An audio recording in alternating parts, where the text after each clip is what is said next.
says realistic cost of petrol is 200 naira per litre, as access to forex poses a major challenge. I'll be hanging out with Babajide Kolade Otitoju and Tunde Abaton, while Tolu Ogujobi will be joining us later on the show. So if you're ready, let the hangout start now.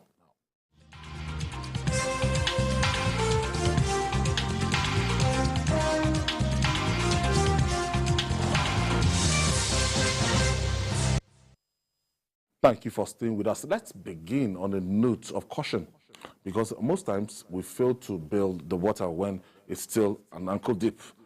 Fear has gripped travelers plying the Lagos-Ibadan Expressway following rising cases of kidnapping in the strategic highway linking the southwest to the rest of the country. The Lagos-Ibadan Expressway is becoming notorious for kidnappings. Between January and October this year, several abductions have been taking place on the express. On Tuesday, suspected kidnappers dressed in military uniform attacked passengers while traveling on the expressway. Babajide, this is very embarrassing. And if we can take we thought the southwest is, Itato was immune to the reign of banditry and abnormality across the country. Right now, for these major exit points, Lagos-Ibadan Expressway, it's a big source of worry if you can't patrol it effectively. Yeah, we've been warning that these guys, once they continue to face the heat in the northeast and north central and even northwest, that they will head down south, especially to the southwest. For so long, the southwest had been the safest geopolitical zone in our country. But the way things are going, it appears terrorists and bandits are coming into the southwest. You remember what happened in Owo? They've been discovered to be ISWAP men, and arrests have been made. Hardcore ISWAP guys. Yes, arrests have been made. Just ordinary bandits. These are people who go into a church just to kill. They didn't go to steal anything, just to take people's lives. So the governors of the southwest, led ably by Aketi, the governor of Arakune, Akredolu, who has shown tremendous interest in this Amotekun project. They have to come together. This is not the time to be dilly-dallying over a serious matter like this. What we can do is to, before they spread, because if one group carries out an operation, they succeed, another group succeeds, more and more of them will come down to that place and see it as a fertile land. Yes. So the best thing for us to do is for these governors to make the resources available, mobilize hunters, let the hunters go into this forest in the southwest, comb the forest. Wherever you see all those little huts, because it is said now that they have created huts and all that where they now relax in the bush. Wherever you see those huts, set them ablaze. Arrest those that can be arrested. And I believe that Amotekun and our hunters, they can get the job done. We've seen the tremendous work that Amotekun has done in Ondo State. And thankfully, they even have the power of prosecution. They are doing a good job in Ondo State. So it should spread to other parts of the southwest. This is the best that we can do. All these governors sitting on the fence over Amotekun, I really don't know what their problem is. This is not the time to play politics. Now. It has reached that point in our country. We must tell ourselves the truth. Corridor here. Yes. So how do you, if we allow them to take over this place, we are in trouble. It will become another Kaduna-Abuja expressway. This was how it began. No concrete steps were taken, and that road became a no-go area for people who value their lives. And now you saw what happened with the train abduction. I mean, the abduction of people in the train. My concern is even if they don't abduct, it's still possible for them to carry out some destructive activities like killing people for fun. So we don't want this to continue. Now that we have seen that they brought danger to our door, we have to take decisive steps. And these governors know that this is the time for them to mobilize. We have to take decisive steps. And when you look at the way we share the boundary with Ogun State, from Ogun to Ondo, Osun, and the way the Southwest is closely knitted.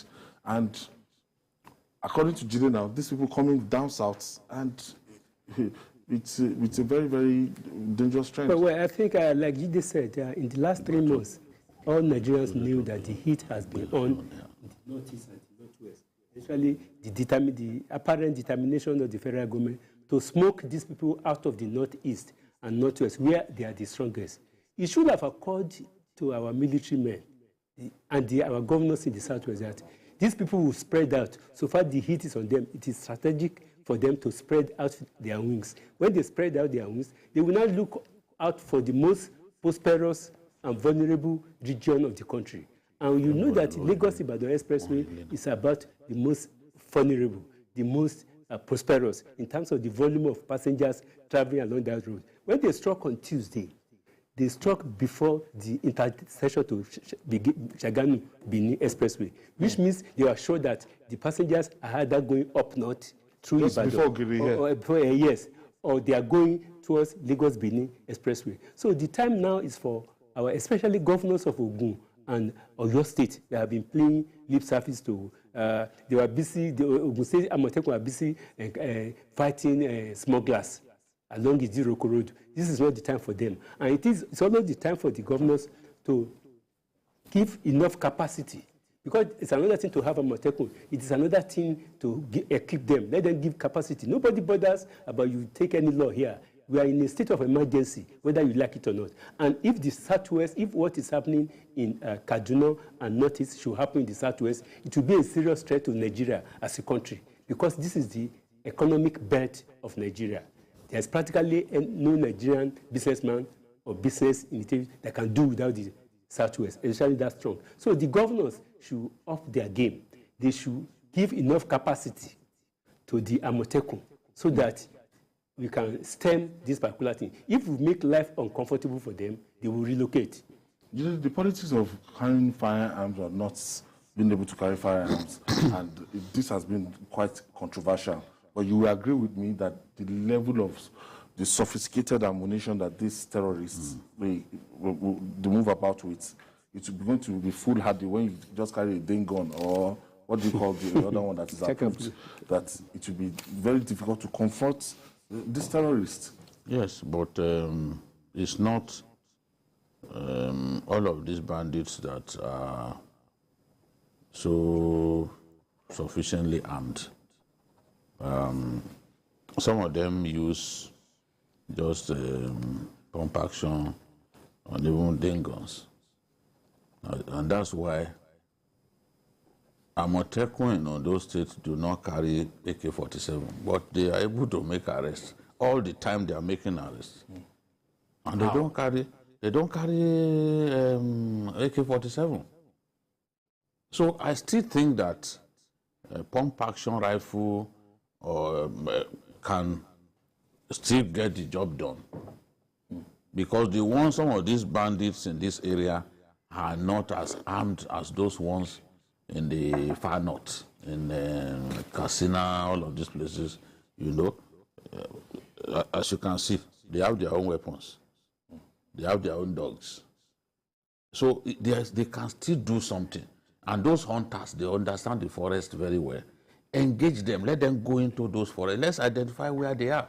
When they struck the other day, it was in around the boundary between Ogun and Oyo State, that university, Dominion University area. That was where they struck.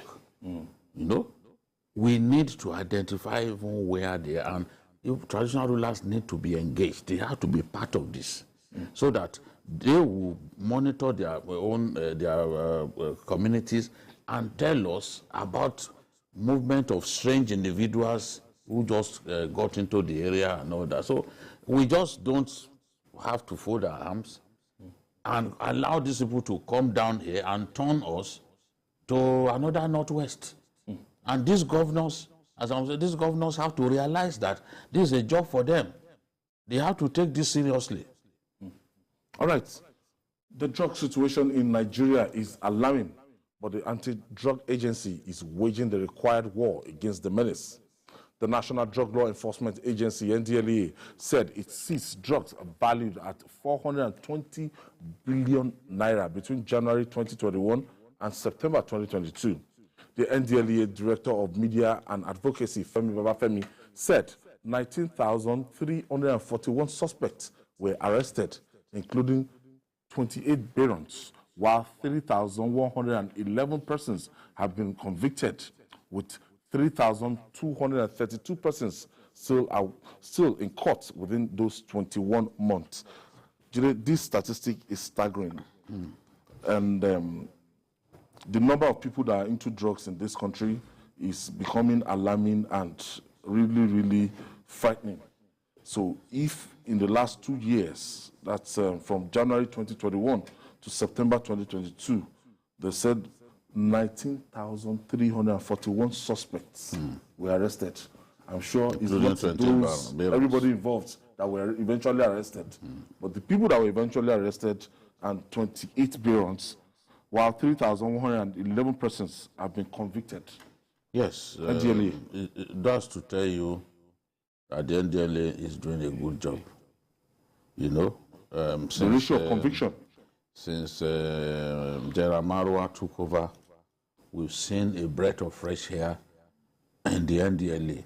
No matter what you have against Marwa, or even the people in this government, you cannot but admit that Marwa has been doing a tremendous job.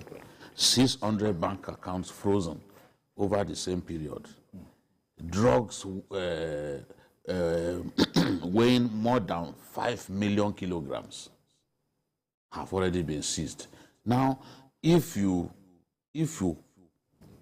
quantify, if you convert these 5.5 million kilograms of drugs into money, you are talking about billions and billions of naira. That's $420 billion. I mean naira. 420 billion naira.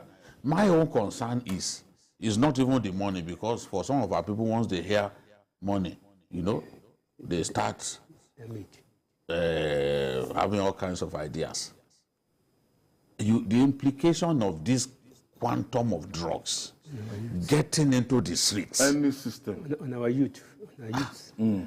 Getting into the streets. It will destroy our people. All these young people. It will destroy them.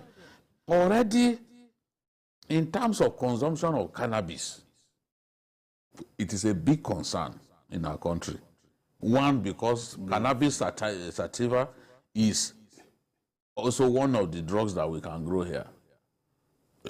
Cocaine and the rest of them, they bring them into our country. But cannabis sativa, we grow it here. So how to get our people to stop consuming it is already a big problem. Despite the best efforts of General youths. Look at what they are saying, that 12,326 drug-dependent people were counseled, treated, and rehabilitated. Going through rehab. Drug-dependent people who see ingesting drugs as the way of life. You know, those kind of people who have their syringe, you know, and they ingest themselves. They can't live what in their view is a normal life until they have consumed drugs. I mean, it's a frightening situation that we find ourselves. And there's still a lot of work, despite the progress that these guys have made. The arms, you know, even the ratio. No, they are even killing them. That's why Marwa suggested that they should build barracks. NDLA is not sufficiently funded. Every budget cycle, they don't give them sufficient funds. Maybe now, given the work that Marwa is doing, we will not see the NDLA very dangerous as very... such organization funds. Because before their now, workers are not they well couldn't even motivated, pay if they're not the judgment debt against them when they stupidly treated Babaswe the way they treated him. They couldn't even pay the judgment debt. And that is some of the things that ruined that man's life until he eventually died. They couldn't even pay the judgment debt. His career. Yes. His career began to nosedive after that incident. False accusation, you know. So, but now I expect that with the work being done by Marwa and Co., arresting 28 barons is unprecedented. Because before it's still going on. Yes. It's the couriers that we don't even know them. We don't see. We hear about barons. Freezing accounts. We don't see their faces. Billionaires, yeah. For the first time, we are seeing their faces. We are seeing their properties being confiscated. We are seeing their bank accounts being frozen. 600 bank accounts. No, we are getting there gradually. I'm looking at the perspectives of our youths. When you just see a 16-year-old girl, a 14-year-old guy, already the outlook. When you see them, you know them. Well, if they have drugs, I think we even have to. Some of them will even call themselves we even have to be concerned more about the latest looking so rugged.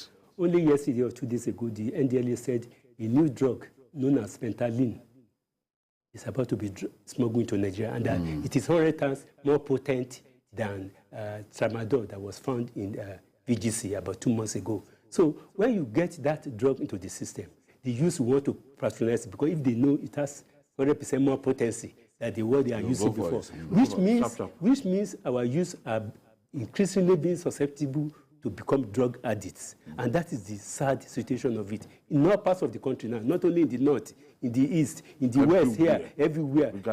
So the thing is that we have to declare a state of emergency in stamping out drug abuse in Nigeria. And I think with what Marwa has done in the last 6 months or 9 months, I think it deserves to be given more capacity in terms of funding, in terms of arming the operatives. Because there is no point when you are trying to rid your country of the menace of drug and you get killed. Most of the operatives are being killed.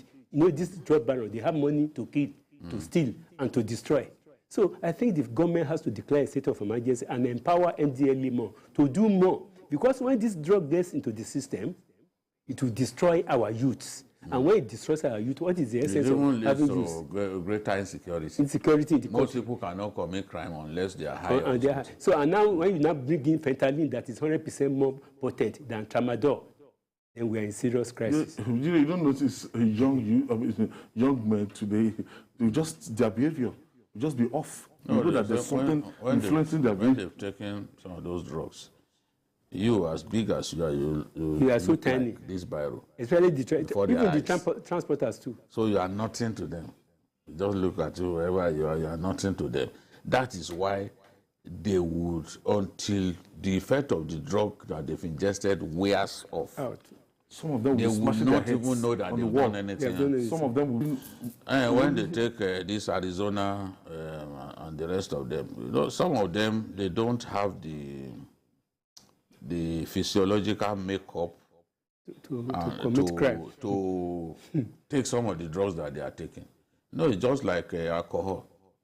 There are some people who give them just alcohol as little as this. They will start working on their heads.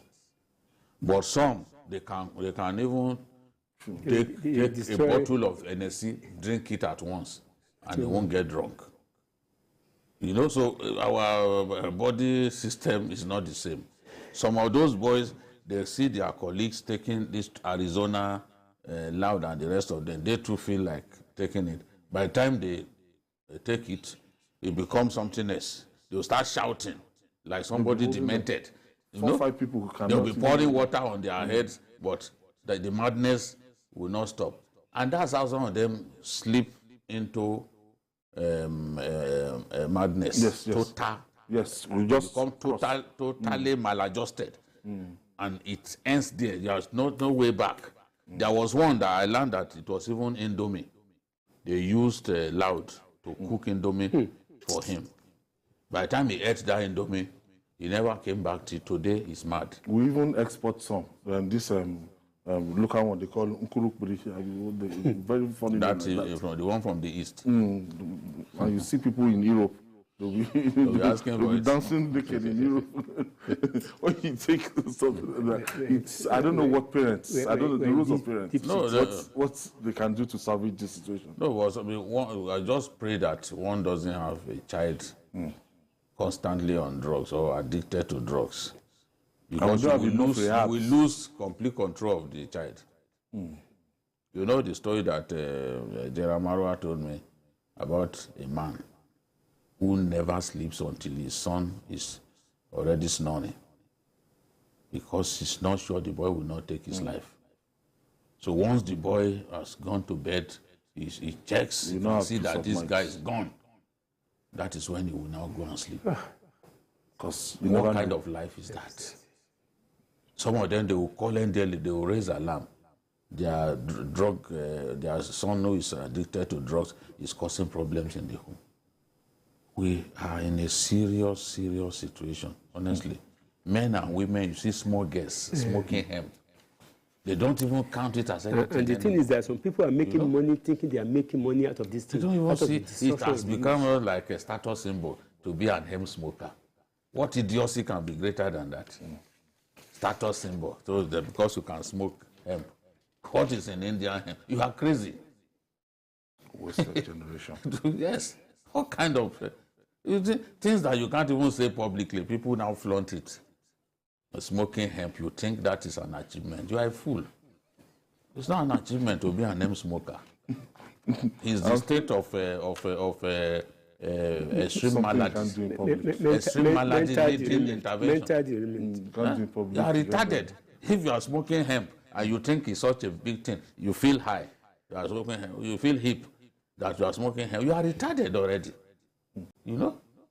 All right. It's about 108 days to the commencement of the 2023 elections. 108 days. Yes, uncertainty hangs over the fate of some governorship candidates.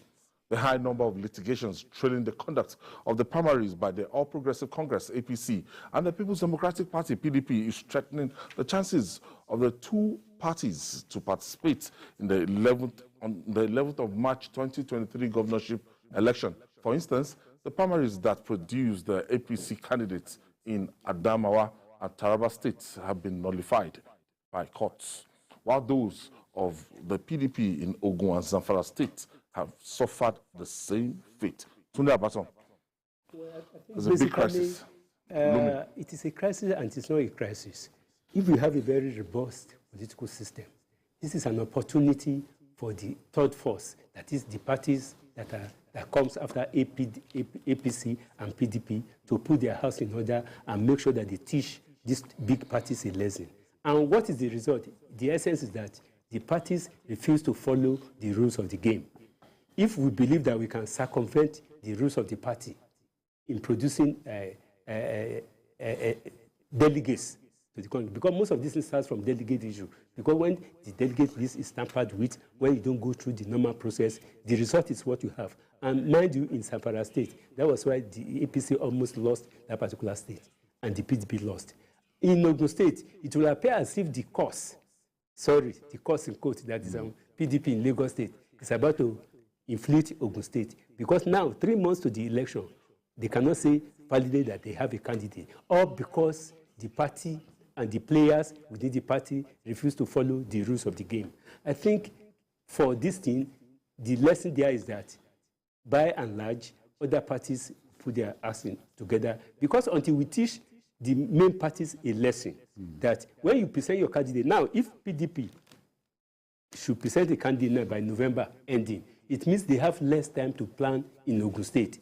It means the propensity to defeat the ruling party is diminishing, except of course you have another party, because for now in Ogun State, those are the two dominant parties. In Zamfara State, the APC and PDP are also the two dominant parties. That's why I'm saying that there is need, it's a lesson for other lesser parties to begin to put their house in order. In as much as all these parties refuse to follow the rules of the game in producing their candidates, they allow other inducement, other factors that are not written within the party's constitution to allow. And it has been demonstrated by these two judgments that the judiciary is the saving grace for politicians who have been denied their right. Okay. We'll quickly take this break. When we come back, we'll talk more about the intra-party crisis. Please don't go away.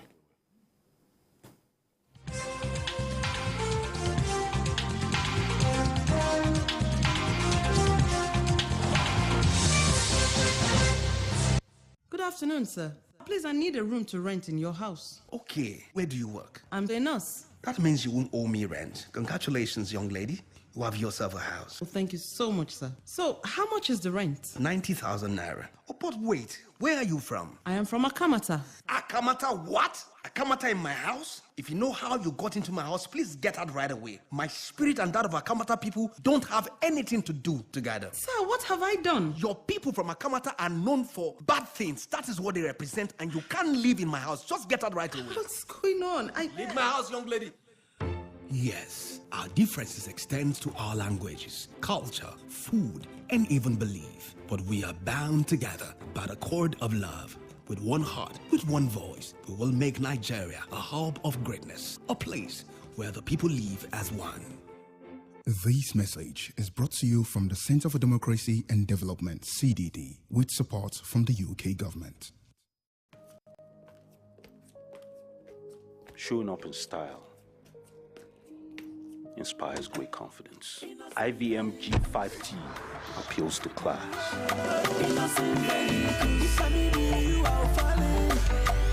Time is of the essence. With IVM Kappa, business and meetings are always on the go. Fun time with the family. Thank you to IVM Kingdom.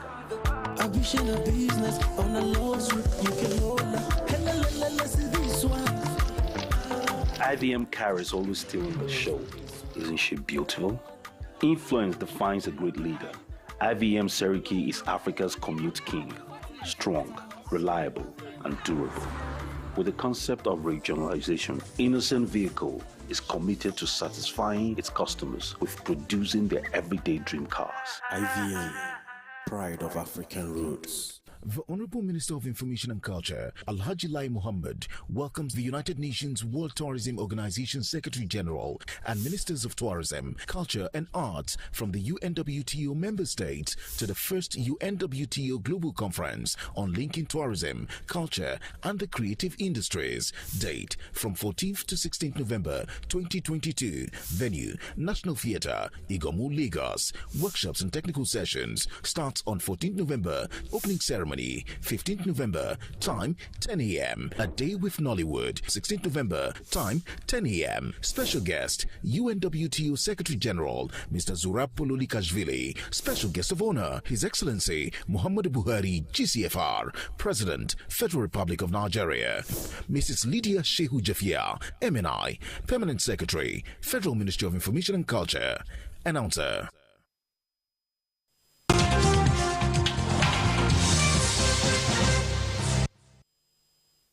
Thank you for staying with us. This is Journalist Hangout. Before we went on break, Babajide, so the political parties, they had their internal mechanism from conducting the primaries, and they had appeal committees within these political parties, and yet most of these parties, they couldn't resolve the squabbles within their parties, and members ended up in courts. Yes, because the reason for that is there's too much impunity. Too much impunity. People in the parties, the power people in the parties, believe that whatever happens, certain candidates must emerge. Candidates that they have interest in must emerge. And when you have that mindset, you do your best to rig the process. Now people cheated won't just fold their arms and be looking at you. Though you are in the same party, they will approach the courts. This is what is happening. Look at in Taraba State, one of the states mentioned where the APC have issues. Senator Buacha emerged as the candidate of the party. Those who lost approached the courts.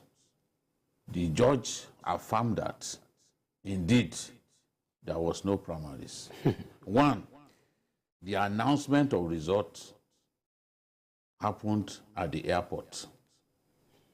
The judge's argument was that election did not take place in the airport. How come it's at the airport that you announce results?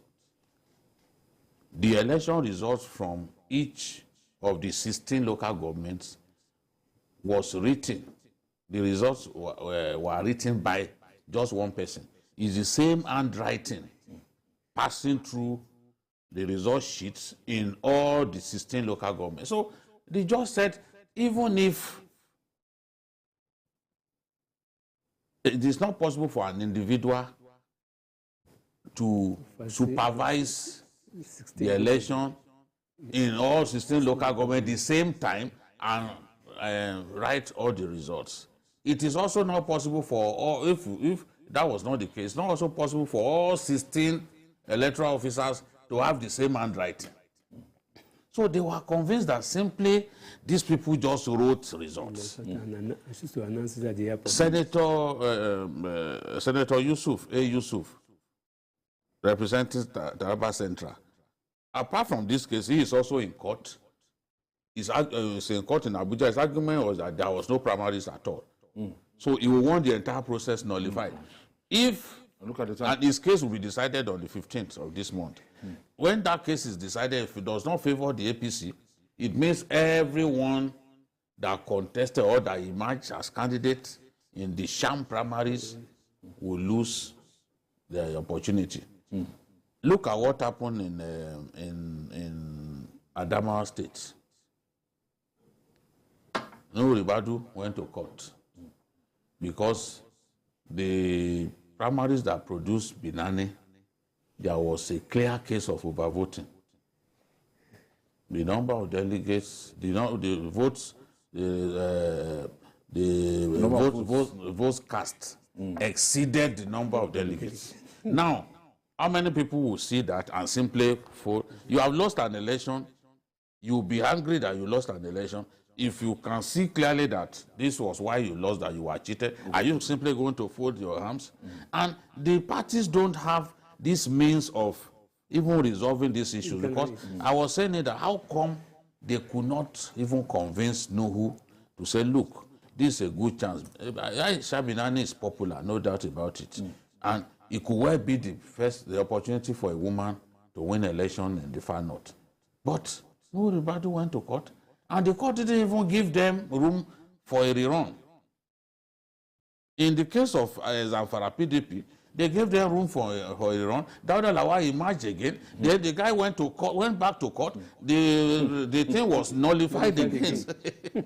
So it's a second annulment. After the fresh rerun was ordered and Dawda Lawal, the same person who won the first one, won again. They are saying, look, they did not meet the stipulations in the Electoral Act. And where our parties would prefer to simply handpick people and not allow the due process to happen. These things will keep happening. Even if INEC gives 1 year notice before election, 1 year for people to prepare for election, I'm telling you, there will still be last-minute litigations like this. 600 cases. And INEC is saying, how do we handle this kind of situation? Distraction for the umpire. It's a distraction. You know, it was late Justice Tassim Elias who made a remark, I think in 1989, that the problem with Africa is that we have no room for democratic principles. We don't follow democratic principles. If you contest a primary now, and the primary is seen to be thorough by all parties concerned, then you wait till next year. But when umpire, like he said, when people in the party believe that they must impose, because it is about imposition, because of personal interest of these stakeholders that is causing all this crisis. Yes, fortunately, the lawyers will continue to eat out of the system because people will go to court. But democracy will suffer. It will suffer because if at the end of the day, somebody who is unpopular is foisted on the populace, they will reject the party. That is why I said political parties should up their ante, especially those parties that are seen as top force in each of the states. Because we are proving that it is only in APC and PDP that all these things are happening. Yeah, in most cases, those ones are likely to win. So and let other parties like Labour Party and other parties too make sure that they follow due process. So that when this thing happens, in 2 months to the election, you present your own candidate, you have more time to campaign to the people and you get alternative force. Until this thing happens, this political party will continue to have their own. It's unfortunate. I was saying earlier that don't the parties have mechanism of for resolving issues they have not that arise from primaries and all that. They have appeal panels and all that. What happened in Adamawa State, PDP? Because their own case is in Supreme Court now. Nobody knows how the Supreme Court will judge the matter. Somebody was accused wrongly because all they wanted was for the governor, Fintiri, not to have any challenger. At all. They were working, kind of what you call wuru to the answer. They were pushing to just ensure that there's no challenger to the governor. Now, you claim that somebody who challenged the governor did not pay his dues. The man produced evidence. You still went ahead to disqualify him. The appeal panel sat just to prove that, look, there can be appeal panel and these people not listen. Appeal panel sat and said, okay, allow this person to contest. The claim that he didn't have, he did not pay his dues has been found to be incorrect.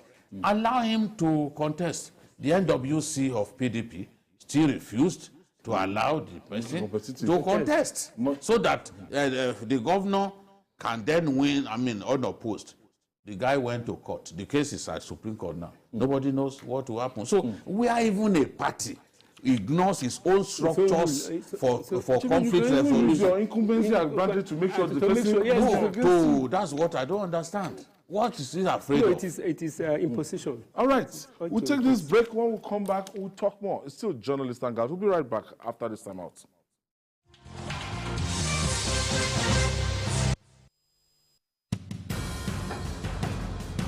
Information is power, information is security, information is knowledge. On Labor Lens, we believe that working people around the world have real questions of their own. They want to know how the world of work operates, what it means to the employer of labor, how policies affect workers in the workplace. On Labor Lens, I ensure we engage effectively the organized labor, organized private sector, and government to get out of them information workers are in need of. I am Sharon Ijason, asking questions that make you get sense of the workplace.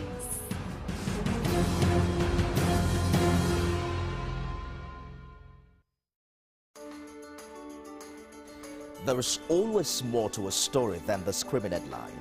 The part of a story that is not told casts a shadow. It's like the part of an object that is not reached by light. On TVC News, I'm able to explore the many angles there are to a story, talking to stakeholders, asking the difficult questions, and digging for facts. I believe the viewers are able to make a better decision if they're well informed and understand not just a part, but the complete story.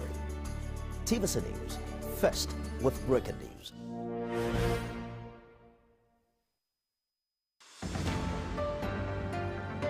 Join me, Precious Amayo, as I bring you news from the epicenter, where it happens and when it happens, staying on top of every breaking story, minute by minute, right at the hour where the city gets busy and just before it sleeps. We're live from every angle with objective insight and analysis. TVC News, first with breaking news.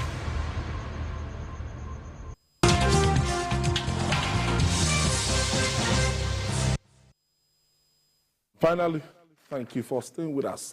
The issues of pricing, subsidy, and consumption figure of petrol remain volatile. And this is causing instability in the oil sector. An independent petrol marketer has faulted the costing template of the federal government for petrol. According to the oil marketer Mike Osatuyi, the only realistic pump price for petrol is between 200 and 210 naira per litre. Osatuyi said government pricing templates that fix pump price of petrol at 169 naira per litre is grossly unrealistic when landing costs of the fuel at the station is 194 naira per litre.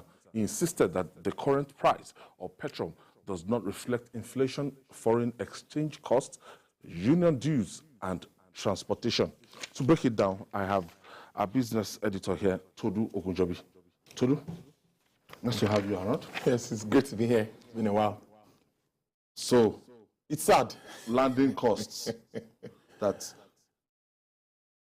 the long and short is that this Mr. Osasui is calling for the removal of this subsidy. Yeah. That if the landing cost is 194 naira per litre, that go ahead, let's sell it the way we are meant to sell it. So, why are we experiencing this off and on? Well, if I can put it like that. It's really sad that we find ourselves here again, you know, talking about fuel scarcity and fuel subsidy issues, but we must always talk about it because it's something that is affecting us as a nation. Basically, the major problem we face at the moment is what is affecting all business lines, all business sectors, talking about manufacturing, whatever kind of business you run, for airlines and everything, and it is foreign exchange. That is the challenge. Now, marketers have come out, and even depot owners. Marketers came out to accuse depot owners of selling above X depot price, which was a stipulated price given by government.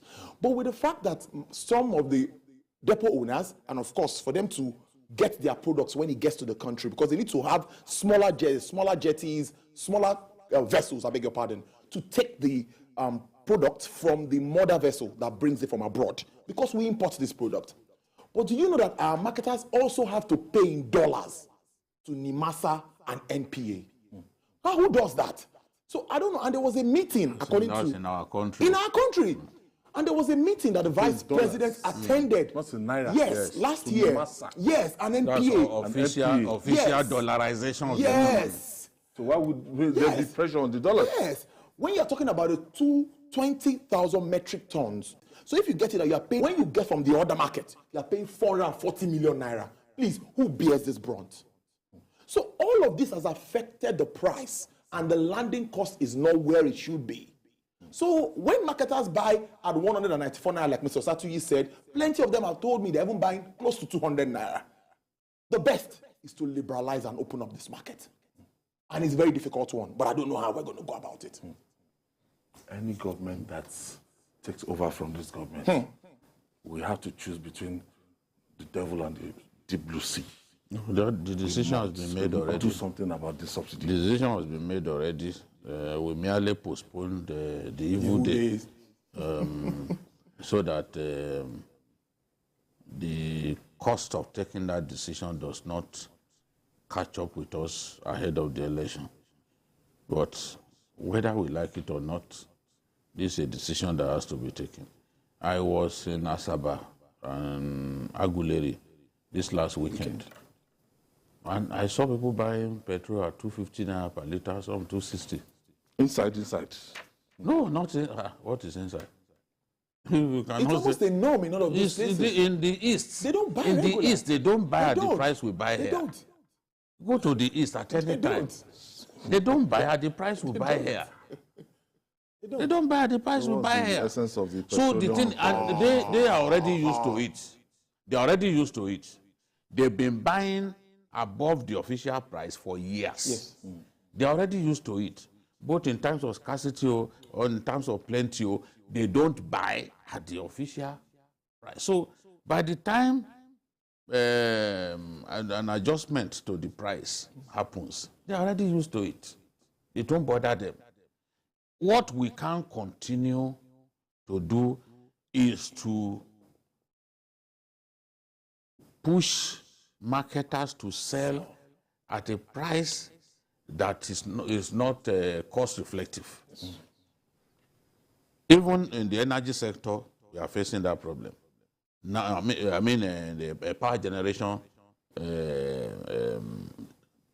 leg of the power sector, we are facing that problem. Now,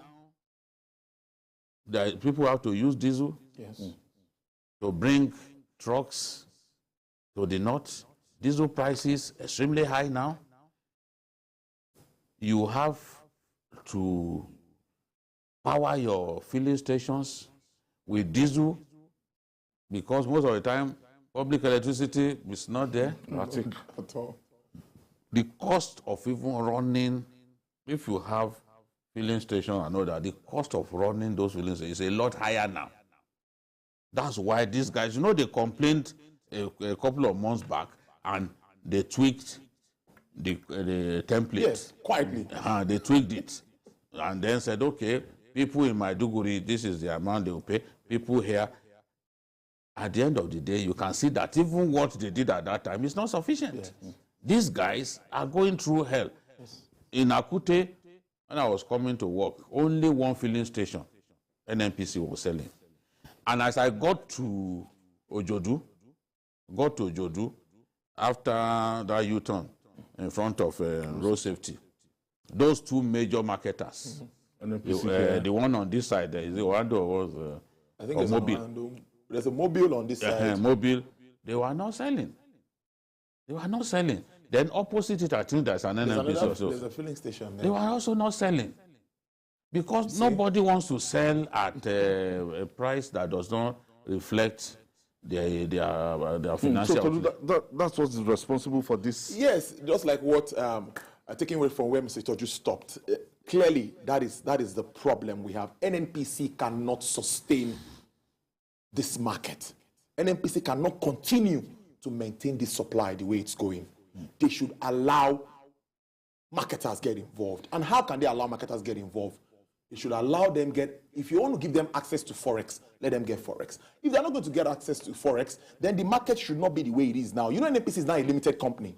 NNPC is buying over most of these major marketers. If you notice in town now, you see filling stations being changed to NNPC.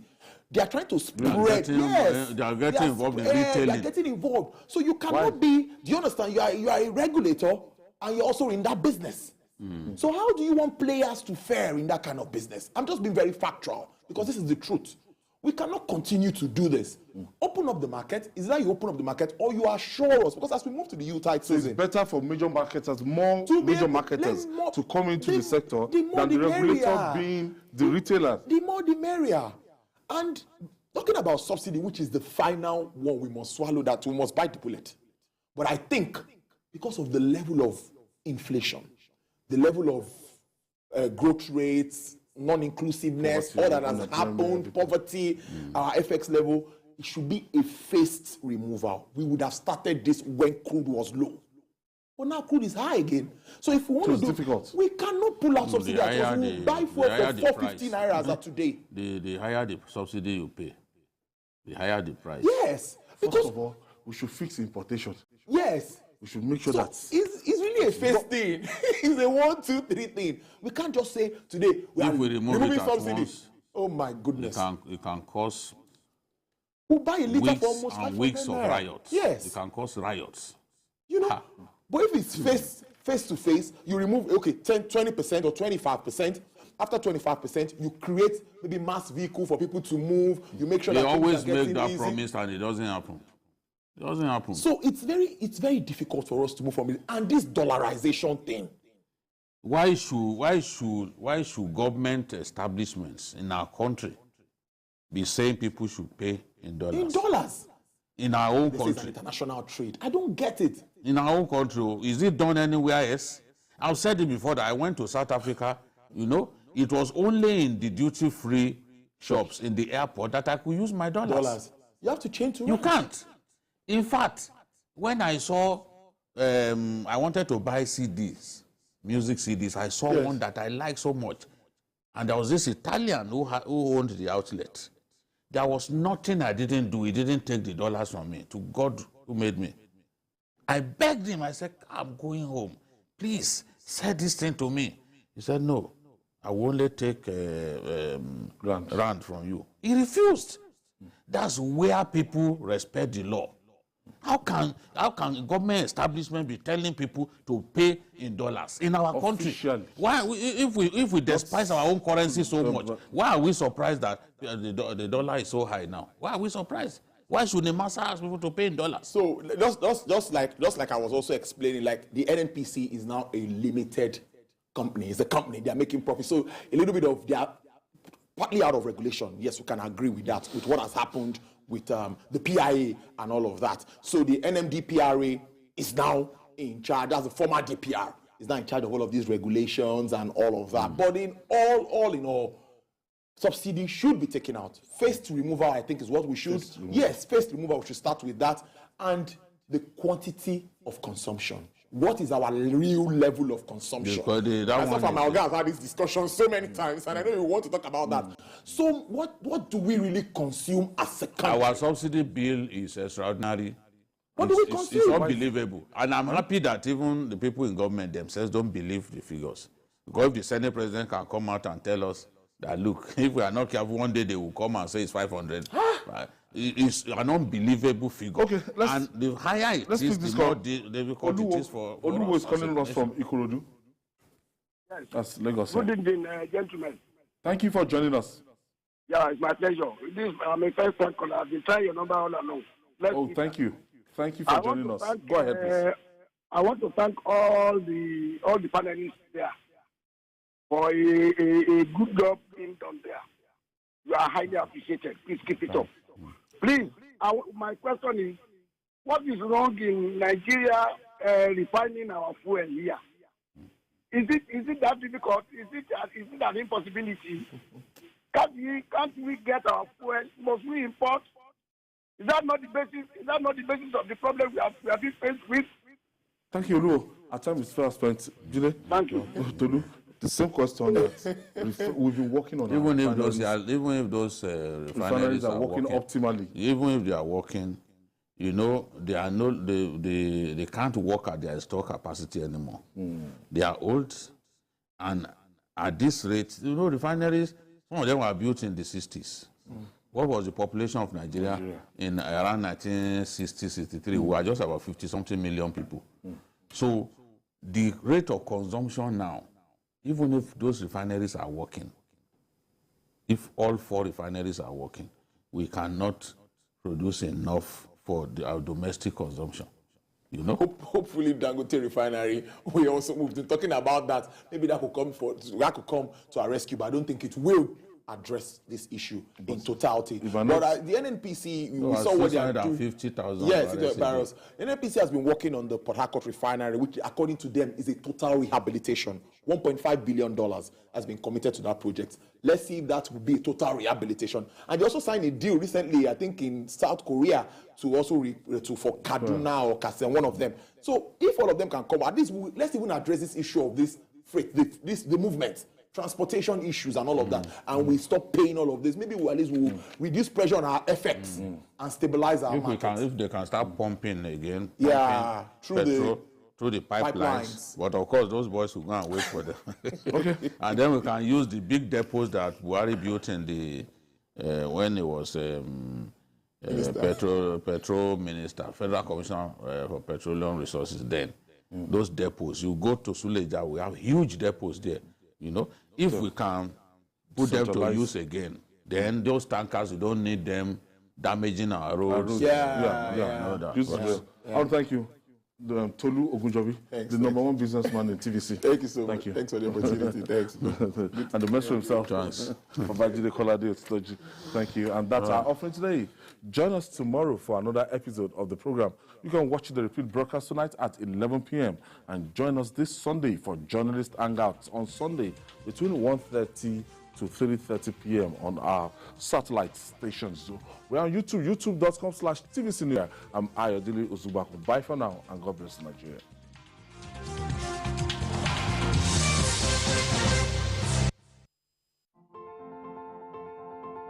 Every 1 hour, 86 migrants enter Lagos State. It is a beehive of activities. Every second counts in this city that never goes to sleep. There is always something to talk about. We go the extra mile to tell the story of Africa's 5th largest economy. We track happenings on land, on waterways, and in the air. We go against all odds to ensure that you are heard.